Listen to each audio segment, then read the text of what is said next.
Okey, Assalamualaikum warahmatullahi wabarakatuh. Bertemu lagi kita pada sesi kali ini. Ya, harap anda semua sentiasa sihat dan ceria.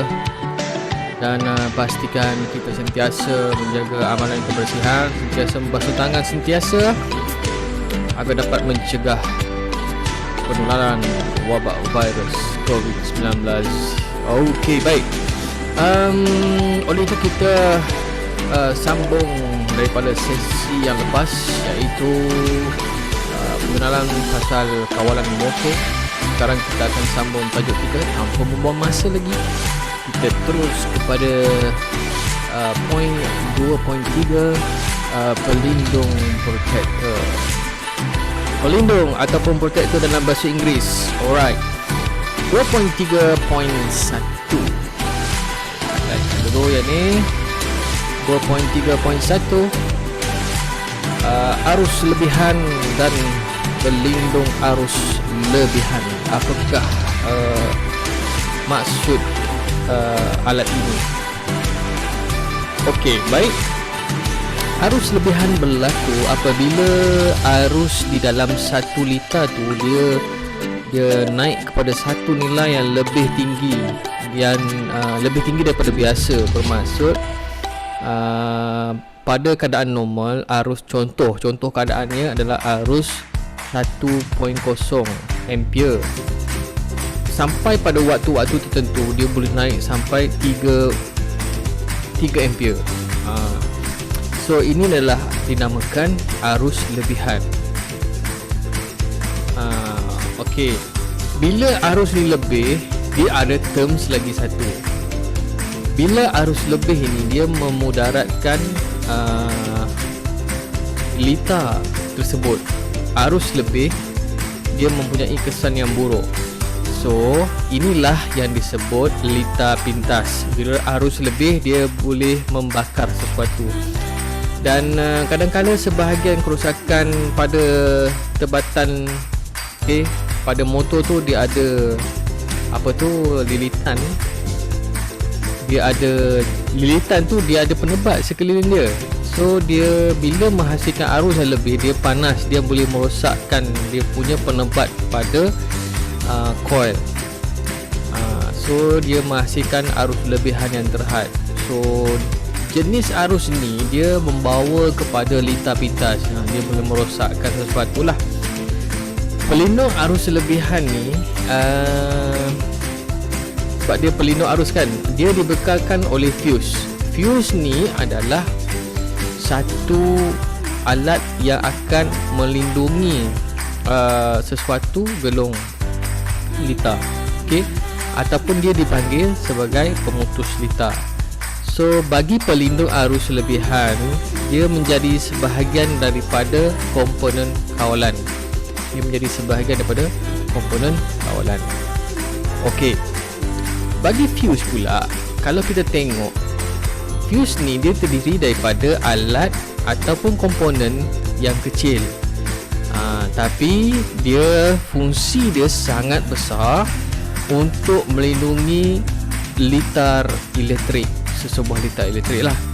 So bekalan dan arus yang berlebihan daripada kadar keupayaan fuse yang dipasangkan pada liter elektrik boleh menyebabkan fuse itu akan terputus. Dia tidak mampu menahan arus tersebut, so dia putus. So bila fuse putus ni, liter elektrik juga dia akan terputus, dia cut off bekalan voltan dia, dan secara tidak langsung dia boleh menyelamatkan alat elektrik daripada rosak. Fungsi fuse adalah untuk memutuskan liter jika berlaku liter pintas pada liter elektrik. Okey, baik, boleh faham? Okay. Inilah yang dinamakan pelindung arus lebihan. Bila sebut pelindung arus lebihan, dia melibatkan komponen fuse. Okey, boleh kita ke tajuk seterusnya. Okey, baik, tajuk seterusnya 2.3.2. Okay. 2.3.2 3.2. Pelindung beban lampau. Pelindung beban lampau. Apakah jenis pelindung beban lampau ni? Apa dia punya fungsi dia? Apa maksud dia? So kita kena faham dekat sini.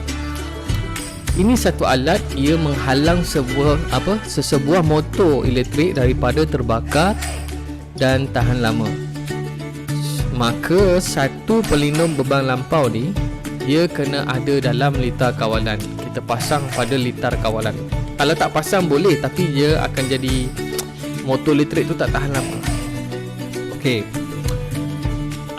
Sesebuah motor elektrik ni, kalau kita kendalikan lebih daripada kadar keupayaan dia, dia akan menjadi beban lampau disebabkan oleh putaran mesin. Okey. Voltan talian yang rendah atau talian yang terbuka dalam sistem berbagai fasa yang mana akan menghasilkan kendalian-kendalian sepasa. Semasa beban lampau tu berlaku, okey, tengok pada sesebuah motor, dia mengambil arus yang lebih, di mana arus yang lebih tu menjadikan terlalu panas. Faham tak kat sini? Arus lebih tu dia boleh jadi panas, jadi heat. Oleh sebab kepanasan yang terik, heat yang konsisten, dia boleh menyebabkan kerosakan penebat lilitan motor tersebut. Dia boleh menyebabkan lilitan tu dia ada penebat. Okey, dia panas, dia boleh cairkan penebat lilitan pada motor tu, dan dengan sendirinya dia akan merosakkan motor. Motor kita tak boleh fungsi lah. Cerita je kat sini, motor tak boleh fungsi, tak boleh jalan disebabkan dia punya coil dah terbakar. Inilah yang dimaksudkannya. Okey, jadi untuk melindungi sesebuah motor daripada kepanasan, maka dia ada satu geganti beban lampau dipasang di penghidup supaya dapat memutuskan litar bila berlaku lebihan arus. Boleh faham kat sini? Tugas dia untuk menghadkan arus lah. Jangan ada arus lebih. Ada arus lebih, dia cut off. Okey, geganti beban lampau ni bagi satu penghidup, dia bekerja untuk melindungi sesuatu motor daripada motor tersebut mengeluarkan arus lebihan. Okey, so geganti beban lampau jenis termo. Okey, termo ni dia lebih kepada suhu lah. Kataan termo ni suhu. Termometer, termostat. Bila sebut termo dia berkaitan dengan suhu. So termo ni dia satu elemen yang peka, elemen magnet yang disambung pada sama ada terus ke talian motor ataupun secara tidak langsung melalui alat ubah.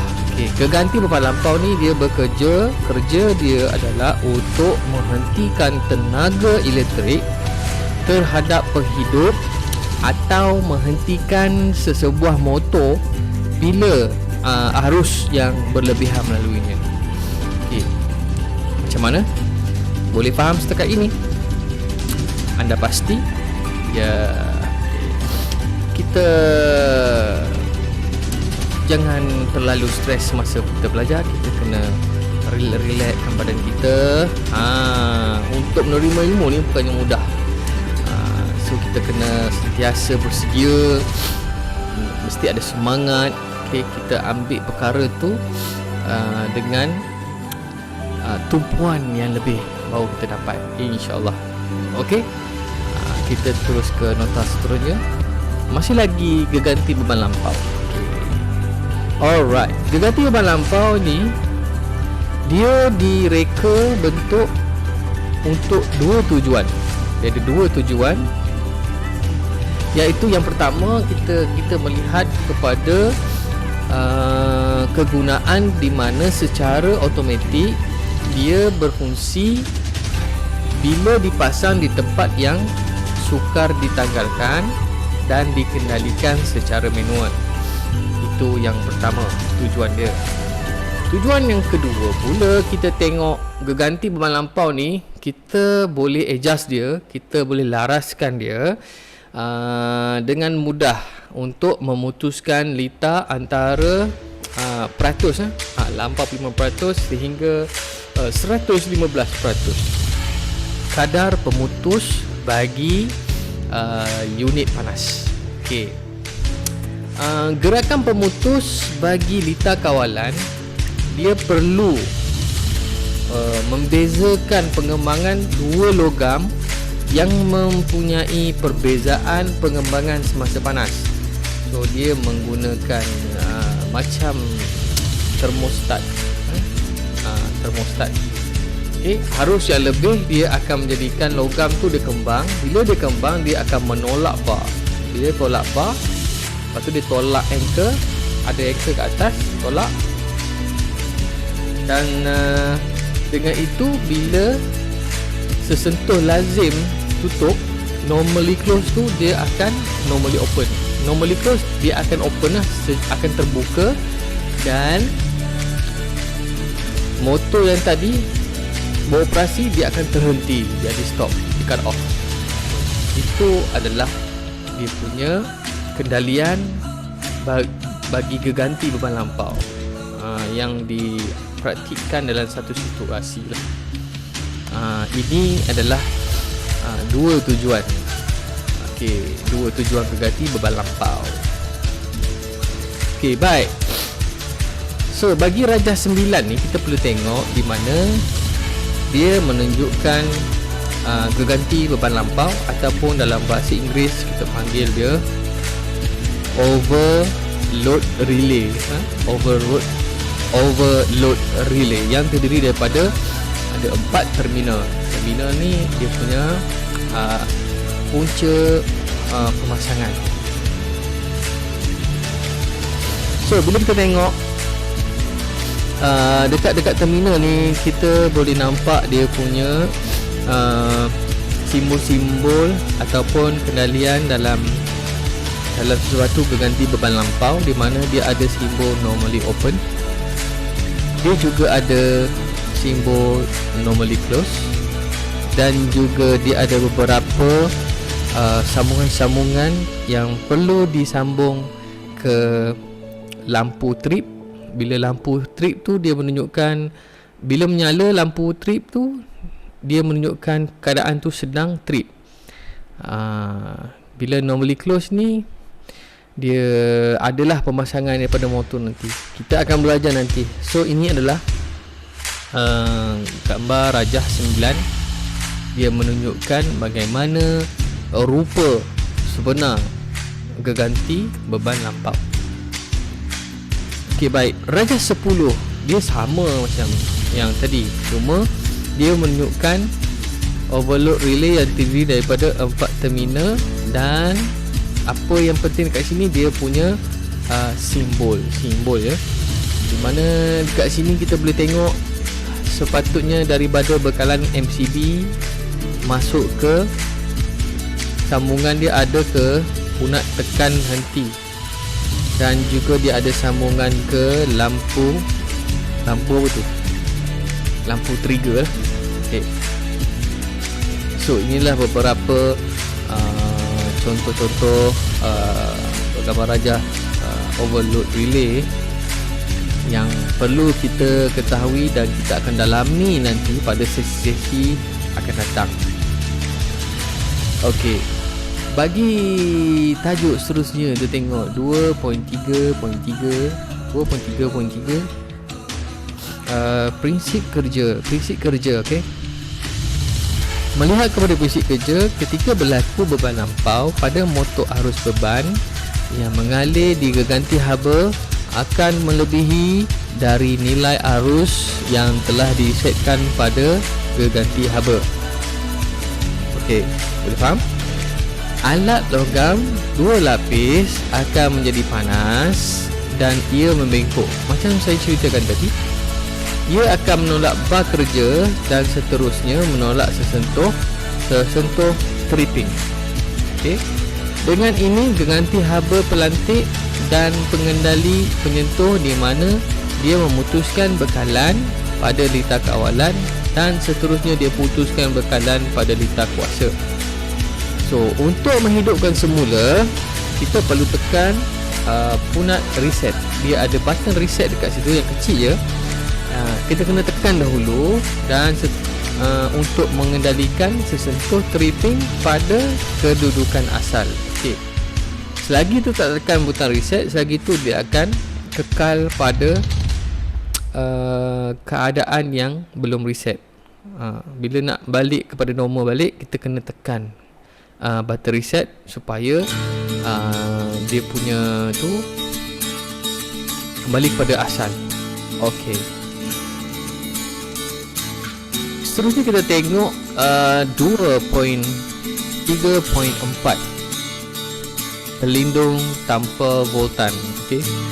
Pelindung tanpa voltan ni ataupun pelindung voltan rendah ni ada juga disebut sebagai alat kawalan 3 dawai. Alat kawalan 3 dawai di mana ini bermakna bahawa penghidup akan terhenti apabila sesuatu kegagalan voltan berlaku.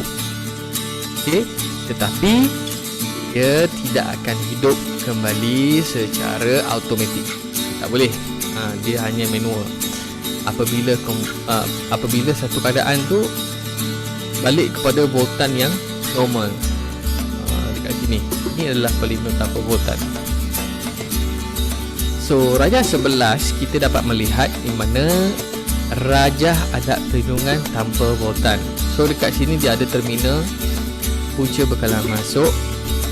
Dia ada terminal di bawah ni, kita ada bekalan keluar ke motor sambungan. Dan juga kita ada pelaras kepekaan, perlindungan. Kita boleh laras, adjust dia punya sensitivity dia, kepekaan. Dan juga kita ada ada merah, ada hitam. Yang ini nak tekan on dan off. Okey, nak tekan on dan off. Baik, 2.4 Suis pemasa timer. Suis pemasa timer. Okey, sekarang kita masuk suis pemasa timer dah. Jadi 23 kita sudah habis. Okey. 23 tadi apa? 23 tadi tentang geganti beban lampau. Okey.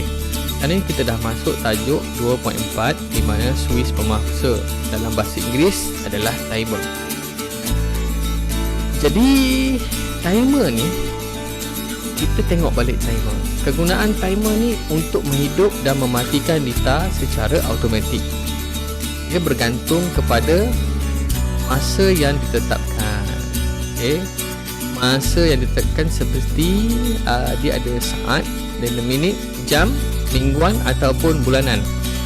So, alat ini dia boleh beroperasi dengan bekalan arus terus dan ulang-alik. Lazimnya suis ini digunakan untuk litar kawalan. Okey, litar kawalan. Apabila bekalan dibekalkan pada gelung pemasa, ia akan mula mengira masa yang ditetap. Okey.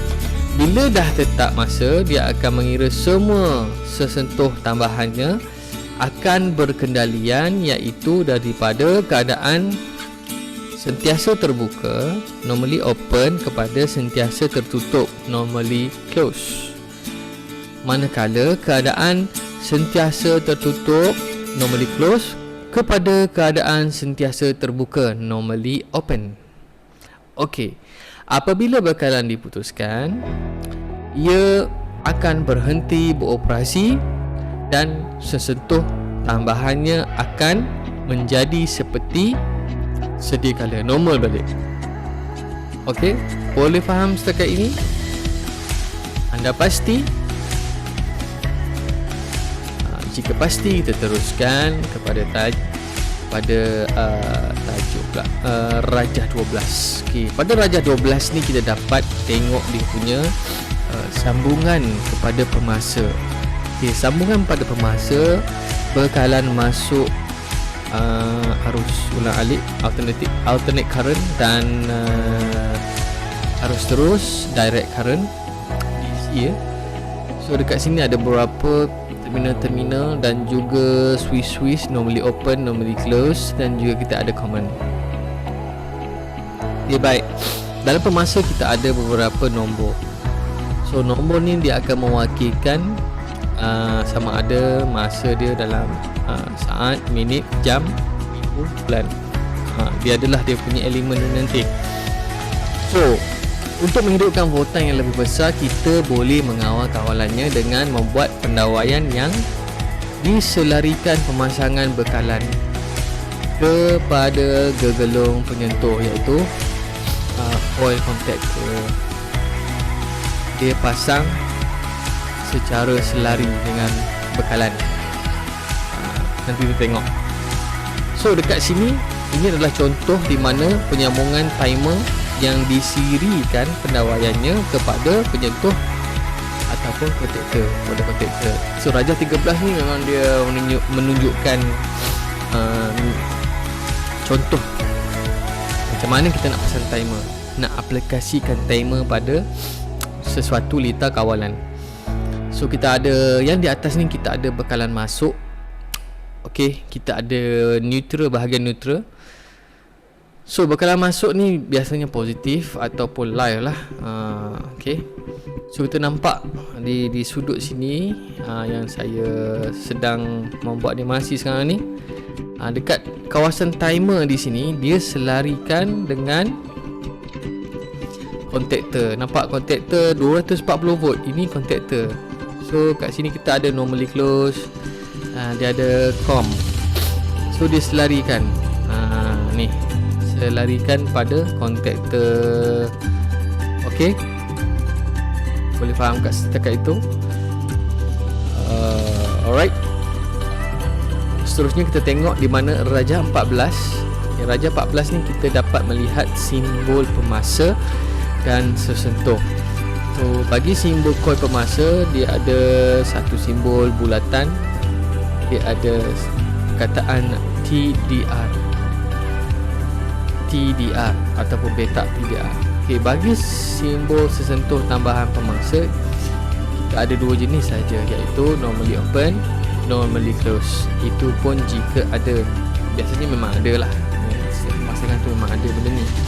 Alright. Okey, baik. Raja 15 ni kita dapat melihat bagaimana bentuk-bentuk pemasa yang ada di market ataupun di pasaran. So dalam pasaran kita dapat melihat pelbagai jenis timer lah. Dia pelbagai jenis timer, pelbagai buatan daripada manufacturer dan pelbagai jenama. Dan ada juga timer ni yang mampu ataupun yang boleh kita beli. Ada yang jenis yang mahal, expensive, dan ada jenis analog dan ada yang jenis digital. Ini adalah bentuk-bentuk timer pemasa lah. Alright, seterusnya kita melihat kepada 2.5 sekarang ini. Bagi 2.5 kita tengok kepada geganti. Okey, tadi kita dah sembang pasal overload relay tu. Lepas tu kita dah tengok pemasa timer. Sekarang kita dah masuk dia punya satu komponen lain, iaitu yang bernama relay ataupun geganti. So ini adalah tajuk 2.5. Baik, bersedia semua? Kita akan terus pada tajuk 2.5 geganti ataupun relay. Okey, alat ini digunakan untuk menghidupkan kawalan secara elektromagnet. Yes, dia tak ada magnet, tetapi dia ada elektromagnet. Bila ada elektrik, baru dia boleh menghasilkan elektromagnet, menghasilkan medan magnet. Okey, dia mempunyai fungsi yang sama dengan kontaktor. Pada dalam dia ada sesentuh kontaktor yang normally open, normally close. Okey, dan dia ada terminal penyambungan gegelung yang boleh beroperasi. Dia ada coil juga dalam dia. Okey, ini adalah relay. So Raja 16 ni seperti yang kamu lihat sekarang ini adalah bentuk fizikal geganti. Dan dalam geganti dia ada kontaktor sesentuh. Dan juga kita ada tapak sesentuh, relay base lah. Okey.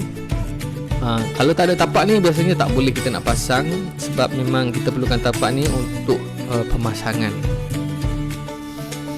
Okey, itu sahaja cerita bagi geganti ataupun dalam bahasa Inggerisnya relay. 2.6.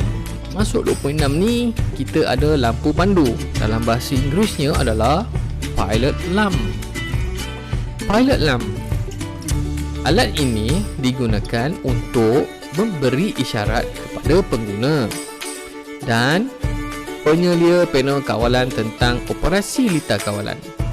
So dia sebagai lampu penunjuk ataupun lampu isyarat lah. Sebagai contoh, dalam ni kita tengok pada jadual 2, warna dan maksud lampu penunjuk. Okey, warna ni dia memainkan peranan. Perbezaan warna tersebut dia memberikan maksud yang berbeza. Baik. Dalam jadual 2 kita nampak ada kod warna dan maksud kod warna. So warna yang pertama kita akan melihat di sini adalah warna merah.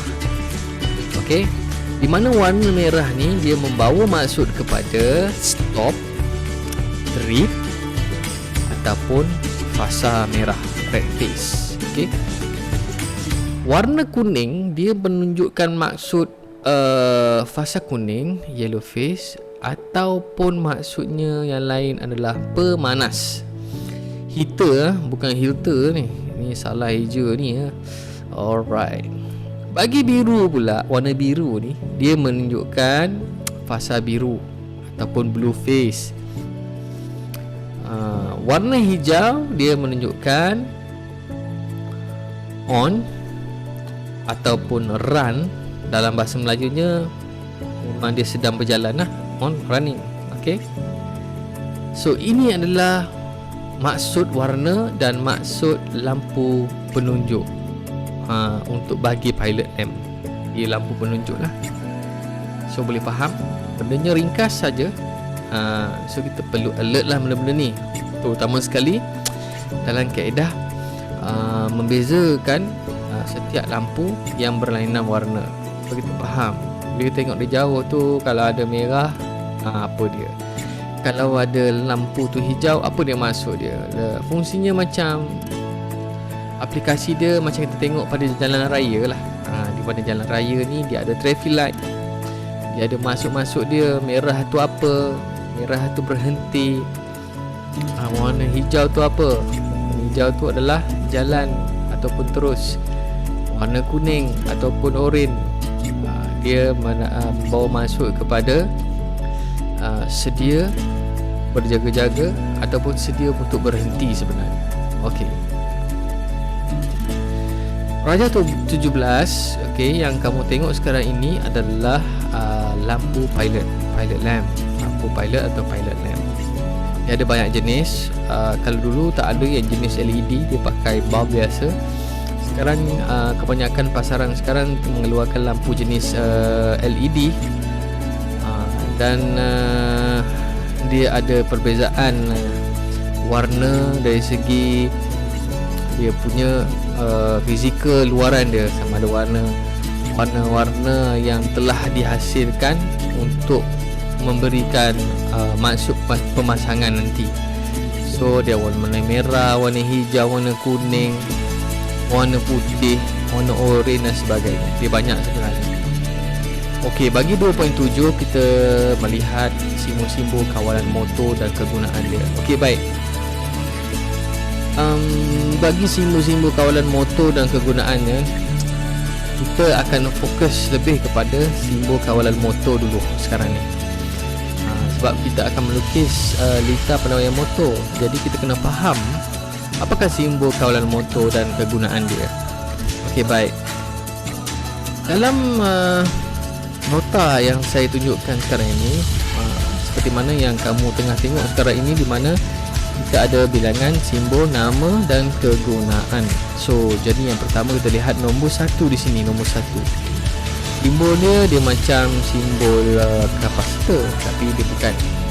So kita berada dalam kawalan lita. So ini adalah kawalan lita motor satu fasa. So ini adalah simbol bagi lita kawalan. Okay, ini yang bermaksud simbol nombor 1 ni, dia adalah normally open. Normally open, sesentuh lazim terbuka. Okay, kegunaan dia bila sesentuh mendapat tenaga, baru lita tu akan tertutup, akan hidup. Okay, dapat tenaga, dia akan tertutup, menghidupkan sesuatu lita. Bagi nombor 2 pula, kita tengok simbolnya di mana dia sedikit berbeza dengan simbol yang pertama, di mana dipanggil normally close. Tadi nak open kan, sekarang normally close, sesentuh lazim tertutup. Kegunaannya adalah bila sesentuh mendapat tenaga, litar akan terbuka dan dia akan putuskan litar, maknanya matilah. Okey. So nombor 3, tengok pada simbol dia di sini. Alright, bagaimana simbol dia macam T terbalik sebelah kiri ya.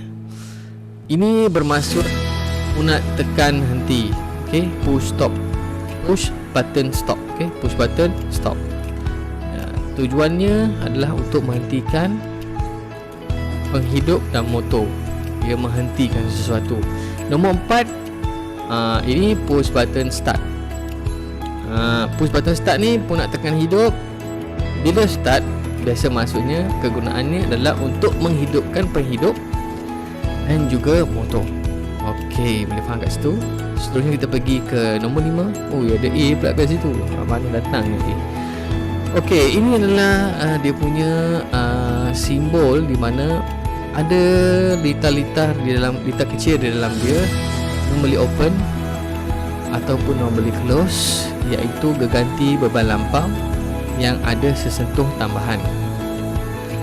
So dia punya kegunaan dia dekat sini adalah normally open dan normally close ialah untuk menyambung dan memutuskan litar bila berlaku beban lampau pada motor. Okey. Ini specially lah untuk pemasangan menggunakan geganti beban lampau. Okay, baik.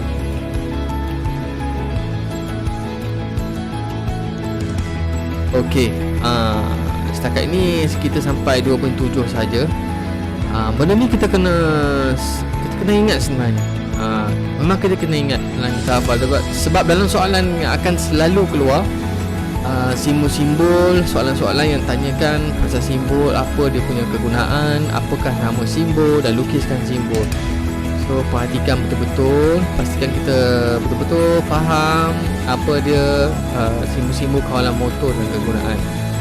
Dan bagi tajuk seterusnya 2.8, kita akan sambung pada sesi akan datang. Okey, untuk hari ini kita sampai 2.7 sahaja. Okey, kita dah banyak lah, 2.6, 2.5, 2.3, 2.4, 2.3. Yes, memang kita banyak dah belajar hari ni tentang komponen-komponen litar kawalan. So diharap para pelajar sekalian dapat fokus tentang penyampaian saya secara nota ni, supaya kita, kalau yang rasa macam tak faham tu, boleh dengar balik melalui video-video channel saya ni, untuk kita faham, ulang-ulang, kita biasakan dengar. Bila kita biasa dengar, insya-Allah kita akan faham dan kita akan ingat. Okey, baik. Sekadar itu daripada saya. Nanti jangan lupa tuliskan nota apa yang saya ceritakan berdasarkan penerangan secara nota ni. Tulis nota dalam buku nota. Tulis nota dengan kaedah pemahaman kamu sendiri. Boleh gunakan peta minda, lagi bagus. Gunakan kaedah yang terbaik untuk membuat nota supaya kita lebih cepat memahami sesuatu ilmu kita pelajari. InsyaAllah. Sekadar itu daripada saya. Diharap anda semua sentiasa menjaga kesihatan diri masing-masing. Okey, sekadar itu daripada saya. Saya akhiri dulu sesi ini. Kita berjumpa pada sesi akan datang, insya-Allah. Oleh itu, sekadar ini Saya minta maaf jika ada kekurangan semasa penyampaian ini. Yang baik tu daripada Allah SWT, yang kelemahan lain tu datang daripada saya sendiri. Dan moga-moga kita dapat manfaat daripada video yang saya hasilkan ini untuk memahami dan menguasai lebih lagi tajuk motor nanti, insya-Allah. Okey, sekadar itu. Assalamualaikum. Berjumpa lagi. Ciao.